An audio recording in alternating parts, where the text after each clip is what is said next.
Sword Art Online has a lot of detractors, and for good reason, but Season 4 validates the entire series for me by providing one of the coolest moments I've ever seen in anime, and it's built up to so well. In this video, I want to talk about Kirito's return. If you aren't familiar, Kirito, the main character, has been catatonic for the entire season, which, have there ever been any anime who have sidelined a lead for that long? I can't think of any. Having the balls to sideline your lead for nearly an entire season is something I really commend. So when it opens with Kirito in a classroom looking to go home, we're inside his head, and it's the first time we've heard him speak all season long. He walks through an empty hall and can't remember what he has to do. He leaves the school, and we see people like Alice and Yu-Gi-Oh, friends of his from Alicization, as extras in the background. He keeps walking and gets a glimpse of Sachi, the first important person he saw die in Sword Art Online.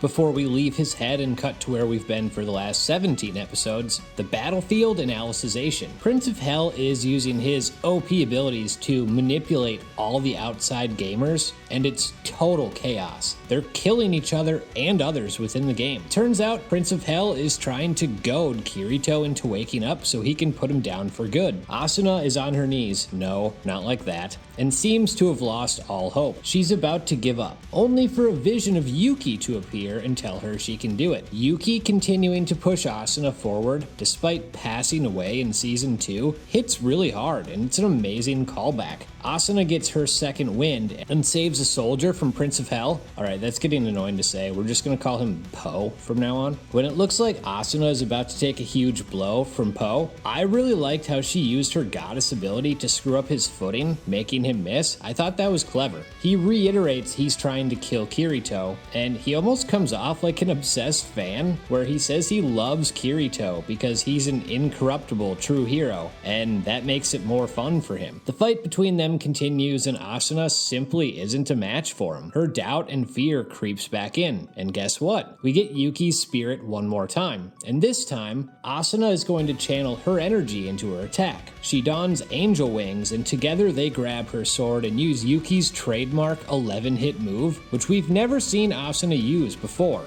and it's amazing. Not only is the animation insane, but it really hits the feels too, and she impales Po, but unfortunately his weapon keeps absorbing death energy and he recovers. Asuna gave it her best shot, and it still wasn't enough. His power is raging now, and he further controls the outsiders to swarm everyone, so things aren't looking great. Then we cut back inside Kirito's head. We see him watch Sachi and the group she was with die all over again. He rewatches the surviving member who blame Kirito and then unalive himself. Kirito's cracking. We get a montage of everyone who died along with others he's hurt or killed along the way to get here. And this is phenomenal long-term storytelling because up until now, Kirito has always been portrayed as kind of the perfect protagonist, and here we really see the guilt he feels over all his actions and all the people he's lost throughout these seasons, along with the trauma he's been holding in. It's the first time you think, holy shit, he has severe PTSD. You really see how hard it all hits him when we see flashbacks of Yu-Gi-Oh! And then his death, because Kirito can't take it and literally rips his chest open. Asuna, Sinon, and Sugu all appear as visions to comfort him,